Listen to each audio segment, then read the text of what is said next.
விடிஞ்சா விடாமுயற்சி டீசருங்க.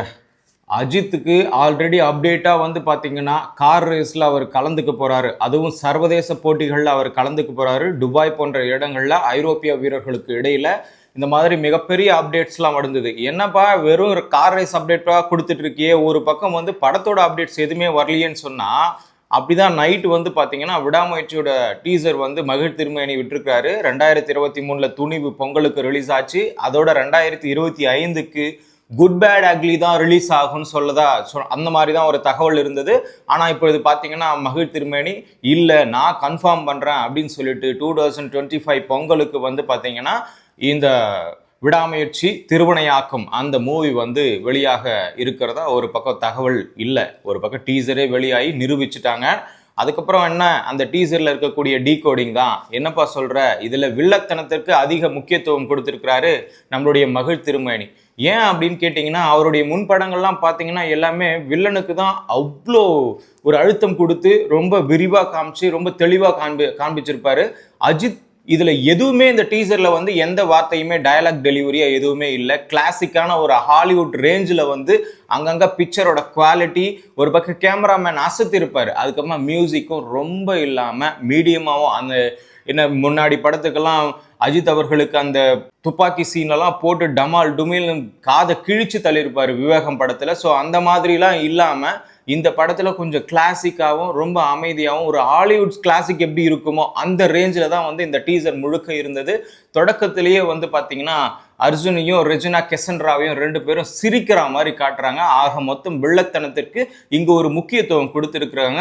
அதுக்கப்புறம் தொடர்ச்சியாக போகையில் ஆக்ஷன் சீக்வன்ஸ் மட்டும்தான். அஜித் அவர்கள் என்ன செய்கிறார், அந்த ஒரு ஆக்ஷன் சீக்வன்ஸ் எதையோ வந்து தேடிட்டே இருக்கிறாரு. அதுக்கு தான் விடாமுயற்சி திருவினையாக்கும் அப்படின்னு கூட ஒரு வார்த்தையை மென்ஷன் பண்ணியிருக்காங்க.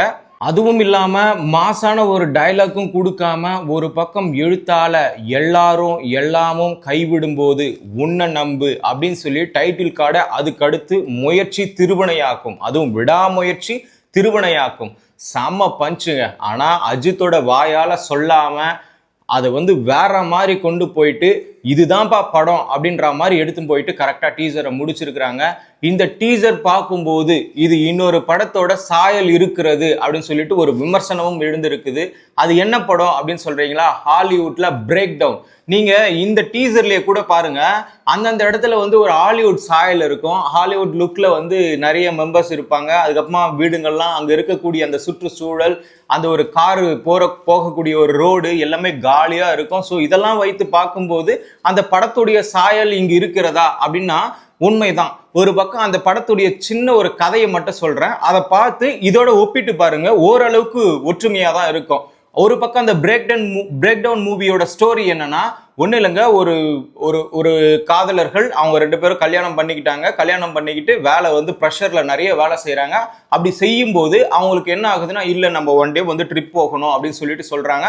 அந்த வகையில் ரெண்டு பேரும் சேர்ந்து ட்ரிப் வந்து ஒரு வெளியூருக்கு எங்கேயோ ஒரு இடத்துல போகிறாங்க. அது வந்து என்ன சொல்ற, ஒரு பாலைவனம் மாதிரி சொல்லக்கூடிய ஒரு பகுதி, அப்படி இல்லைன்னா சுற்றி வர பகுதி தான். ஆனால் அவங்க போகிற ஏரியா வந்து பார்த்தீங்கன்னா அந்த நேரத்தில் வந்து பார்த்தீங்கன்னா ஒரு பாலைவனமாக இருக்குது, யாருமே அதிகமாக வரக்கூடிய பகுதி அல்ல.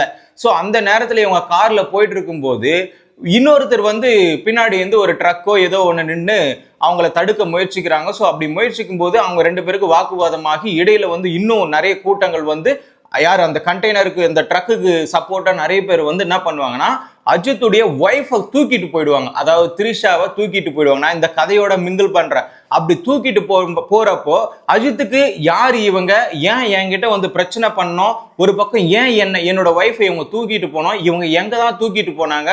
அப்போதான் இவர் வந்து தேடுதல் வேட்டையில இறங்குறாரு. நீங்க இந்த டீசர்லயே தொடக்கத்திலேயே பார்த்துருப்பீங்க, ரெண்டு பேரும் வந்து ஏதோ ஒரு ஜாப்லயோ இல்லையோ எங்கேயோ ஒரு இடத்துல ரொமான்ஸா பேசிட்டுற மாதிரி இருக்கும். அதுக்கப்புறமா வந்து பாத்தீங்கன்னா ஒரு பாலைவனத்துல போற மாதிரி ஏதோ ஒரு ஆள் இல்லாத இடத்துல கார் போயிட்டு இருக்கும். அது அந்த ரோடு வந்து பாத்தீங்கன்னா தனிமையில இருக்க மாதிரி இருக்கும். ஸோ அதுக்கப்புறமா வந்து அங்கிருந்து த்ரிஷா வந்து கட் பண்ணியிருப்பாங்க, அதை மட்டும் காட்டல. ஒரு பக்கம் என்னன்னா இவர் தேடுற மாதிரி தொடர்ச்சியா எங்கெங்கயோ போயிட்டு தேடிட்டு எந்தெந்த இடத்துலயோ யாரையோ போயிட்டு சந்திச்சுட்டு அப்பதான் அந்த டைலாக் டயலாக் வருது, எல்லாரும் எல்லாமும் கைவிடும் போது நீ உன்னை நம்பு அப்படின்னு சொல்லிட்டு ஒய்ஃபை வந்து கடைசியா வந்து ஸ்கிரீன்ல அப்படியே லேசா எடுத்துட்டு வந்து த்ரிஷாவை காமிப்பாங்க கண்ணாடி மிரருக்கு பின்னாடி. அதை அஜித் வந்து உள்ள உட்காந்துட்டு இருப்பாரு. அந்த தேடுதல் வேட்டையில இறங்குனது அஜித் வந்து யாருக்காகன்னு பாத்தீங்கன்னா நம்மளுடைய த்ரிஷாக்காக, அதாவது தன்னுடைய மனைவிக்காக. இதே கதை தான் பிரேக் டவுன்லயும் அந்த ஆக்ஷன் சீக்வன்ஸ், அவர் தேடுற அந்த சிச்சுவேஷன், அந்த டேர்னு ட்விஸ்ட் எல்லாமே இருக்கும். ஸோ அந்த விதத்தில் தான் இந்த படத்தை காட்ட போறதா ஒரு பக்கம் பிரேக் டவுன் மூவியினுடைய சாயல் மட்டுமே இதுல நிகழ்ந்திருக்கிறது. கொஞ்சம் வந்து அந்தந்த இடத்துல மியூசிக் வந்து சேஞ்ச் ஆயிருக்கும். ஏன்னா ஹனிருத்ல ஹனியோட ஸ்டைல் வந்து ஒரு பக்கம் தனியாவே இருக்கும். ஏன்னா அவர் விஜய்க்கு வந்து அருமையா போட்டிருக்கிறாரு, அதே மாதிரி அஜித்துக்கும் அருமையா போட்டிருக்கிறாரு. விவேகம் படம் தவிர மற்றதெல்லாம் துணிவு.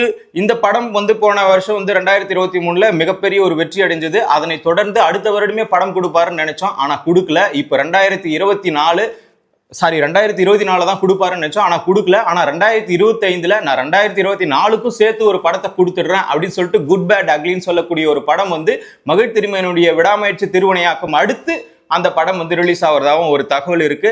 ஸோ பொறுத்திருந்து பார்ப்போம் இதனுடைய அப்டேட்ஸ்லாம் என்னென்ன வருது. இன்னும் ஆடியோ லான்ச் இருக்கு, அதில் இருக்கக்கூடிய பாட்டு என்ன, அதுக்கப்புறம் இன்னும் நிறைய கொஞ்சம் சீன்ஸ்லாம் ஒரு பக்கம் ரிலீஸ் ஆகும். ட்ரெய்லர் வந்து ரிலீஸ் ஆகிறதுக்கான வாய்ப்பு இருக்குது. மிக முக்கியமாக ட்ரெய்லர் தான் நம்ம பார்ப்போம். சீன்ஸ்லாம் ரிலீஸ் ஆகுது படத்துக்கு அப்புறமா தான் நடக்கும். ஸோ அதுக்கு முன்னாடி ஆடியோ லான்ச், அந்த படத்தில் இருக்கக்கூடியவர்கள் அப்டேட் கொடுக்கறது, இன்டர்வியூக்கு வர்றது, அதுக்கப்புறம் ப்ரொமோஷனு, இந்த மாதிரி நிறைய தகவல், அஜித் பற்றிய தகவல்கள் எல்லாமே வந்து படத்தை இதுக்கப்புறமா அப்டேட்டாக நடக்கும். ஏன்னா டிசம்பர் மாதம் நெருங்கி விட்டது. ஒரு பக்கம் ஜனவரியில படம் ரிலீஸ் பொங்கலுக்கு. ஸோ இதுக்கிடையில நிறைய அப்டேட்ஸ் அஜித் சம்பந்தமா வரும். அதுக்கு இடையில வந்து பாத்தீங்கன்னா இந்த கார் ரேஸ் சம்பந்தமா அவர் ஜனவரியிலேயே வந்துட்டு ரேஸ்ல மோதுறாரு. அந்த 3 நாள் ஈவெண்ட், ஸோ எச் சீரிஸ்ன்னு சொல்லுவாங்க, அந்த ஈவெண்ட்ல அவரும் கலந்துக்கிறாரு. அதுலயும் வெற்றி பெற வேண்டும் என வாழ்த்துக்கிறோம். அதனுடைய அப்டேட்ஸும் ஒரு பக்கம் கேட்டுக்கிட்டே இருப்போம். ஸோ எல்லாருமே அஜித் ரசிகர்களுக்கு இந்த மாதமோ அடுத்த மாதமோ மிகப்பெரிய ஒரு அப்டேட்டுகளோடு என்ஜாய் பண்ற மூவ்மெண்ட் தான் இனி தியேட்டர்ல வெடிக்கும்.